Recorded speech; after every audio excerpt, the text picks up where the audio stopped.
হা মানে আজাদি, না মানে গুলামি। বলুন, গুলামি না আজাদি? গুলামি না আজাদি? অতএব 12 তারিখ প্রথম ভোটটি পড়বে ইনশাআল্লাহ হায়ের পক্ষে গণভোটে। আপনারা সবাই রাজি আছেন?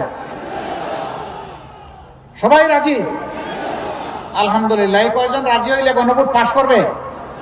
প্রত্যেকটা মানুষের হা ভোটে ভোট নিশ্চিত করার জন্য আজ থেকে আমরা যুদ্ধে নামবো ইনশাআল্লাহ। মানুষকে বুঝাবো, হা বিজয়ী হলে বাংলাদেশ বিজয়ী হবে, হা পরাজিত হলে বাংলাদেশ পরাজিত হয়ে যাবে। আমাদের সন্তানরা তারা বলেছে জীবন দিব, জুলাই দিব না।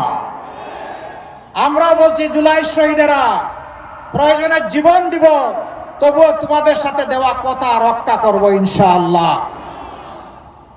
জুলাই কারো হাতে তুলে দেব না। জুলাই একটি মানুষের, জুলাই কারো একার নয়। আমাকে মাফ করবেন, আমাদের রাষ্ট্রের বর্তমান দায়িত্বশীল দেশের বাইরে একটা গুরুত্বপূর্ণ দেশে গিয়ে একজনকে বলেছিলেন তিনি মাস্টার মাইন্ড। সর্বপ্রথম আমি মুখ খুলেছিলাম যে আমি এটা মানি না। একজনকে যদি মাস্টার মাইন্ড বলা হয়, বাকি সমস্ত শহীদদেরকে আন্ডার মাইন্ড করা হয়। অতএব একক কোনো মাস্টার মাইন্ড এই যুদ্ধের ছিলেন না, 18 কোটি মানুষই মাস্টার মাইন্ড ছিলেন।